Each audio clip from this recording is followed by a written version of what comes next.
पूर्व सेना प्रमुख जनरल एमएम नरवणे ने केंद्र सरकार की अग्निपथ योजना को लेकर बड़ा खुलासा किया है। उन्होंने अपने संस्मरण फॉर स्टार्स ऑफ डेस्टिनी में खुलासा किया है कि थल सेना, नौसेना और वायुसेना में अग्निवीरों की कम अवधि के लिए भर्ती की योजना सशस्त्र बलों के लिए चौंकाने वाली थी, जिसके कई राजनीतिक मायने निकाले जा रहे हैं। उत्तराखंड के पूर्व मुख्यमंत्री त्रिवेंद्र सिंह रावत ने पूर्व सेना प्रमुख जनरल को नकार दिया है। उन्होंने कहा कि सभी सेवा प्रमुख इस योजना से संतुष्ट हैं और निश्चित तौर पर सरकार ने सेना से वार्ता करके अग्निवीर योजना सेना में शामिल की होगी। वहीं कुछ कैबिनेट मंत्री हरक सिंह रावत ने अग्निवीर योजना को उत्तराखंडियों के लिए घातक बताया है। उन्होंने कहा कि यह योजना प्रदेश के युवाओं के लिए अभिशाप की भांति है।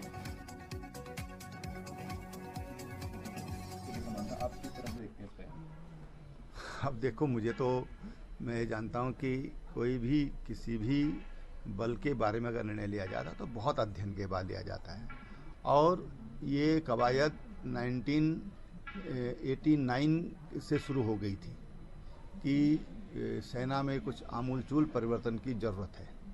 सेना को, युवा सेना की ज़रूरत देश को है और उस हिसाब से निर्णय लिए गए हैं। अब सेना के अफसर ने किसने ऐसी बात कही मेरे संज्ञान में नहीं है, लेकिन जो भी निर्णय लिए जाते हैं, कम से कम सैन्य जो क्षेत्र है वो बहुत संवेदनशील क्षेत्र होता है, तो उसको उनको सब ध्यान में रख के सबकी सहमति के आधार पर ही लिया जाता है।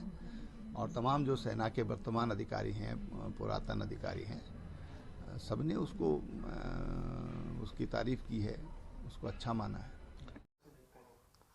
देखिए, अभी मैंने कुछ दिन पहले, अभी मैं टीवी के दौरे पे था, तो मैंने कहा उत्तराखंड में पहले रोजगार का एक बहुत बड़ा साधन था। दोनों चीज थी, देशभक्ति भी थी और रोजगार भी था, वो फौज था। यहाँ उत्तराखंड में कोई घर ऐसा नहीं है, मेरे पिताजी हूँ, मैं अपने गांव में देखता हूँ, मेरे अड़ोस में, पड़ोस में, रिश्तेदारी में कोई घर ऐसा नहीं है जिस घर में कोई ना कोई फौजी नहीं है। दुर्भाग्य से जब से अग्निवीर योजना आई है, आज मैं लेस्टरोन से विधायक रहा 10 साल, मैं देखता था लोग वहां ट्रेनिंग करने के लिए आते थे, लोग वहां भर्ती होने के लिए पहले प्रैक्टिस करने के लिए आते थे और हर साल हजारों लोग भर्ती होते थे। आज उत्तराखंड का जो रोजगार का सबसे बड़ा और देशभक्ति का जो जज्बा था उत्तराखंड के लोगों में कि भाई रोजगार का रोजगार मिलेगा और एक सम्मानजनक स्थिति नौकरी करेंगे, देशभक्ति के लिए, देश के लिए समर्पित होने का काम का मौका हमको मिलेगा, ये जो जज्बा रहा उत्तराखंड के लोगों में, दोनों दृष्टिकोण से आज उत्तराखंड का नौजवान ठगाव महसूस कर रहा है। उसको देशभक्ति का जज्बा पूरा करने का मौका नहीं मिल रहा है और रोजगार के लिए जो वो भर्ती होता था वो भी उसका वंचित हो गया है।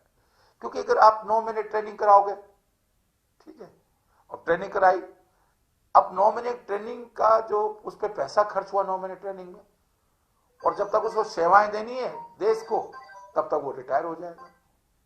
तो ये पीआरडी जैसी स्थिति हो गई ना। जैसे युवा कल्याण में वो जो पीआरडी के जवान होते हैं, होमगार्ड, जैसे कि भाई जब जरूरत है तब लग आ जाना और जब जरूरत नहीं है तो चले जाओ। ये इससे उत्तराखंड में निराशा है लोगों में। उत्तराखंड के लोग, उत्तराखंड का नौजवान अपने आप को ठगाव महसूस कर रहा है। भाजपा ये कह सकती है कि भाई इसके बावजूद हम सरकार बना रहे हैं, तो ये जरूरी नहीं है कई बार कि जो सरकार बना रहे हैं तो इसका तो उनकी योजनाएं बहुत अच्छी थी। कई बार लोग अच्छे कामों को तत्काल याद नहीं करते हैं, लेकिन लंबे समय के बाद याद करते हैं। तो मैं सोचता हूं ये अग्निवीर योजना उत्तराखंड के लिए घातक है, उत्तराखंड के नौजवानों के साथ खिलवाड़ है, देश की सुरक्षा के साथ भी खिलवाड़ है।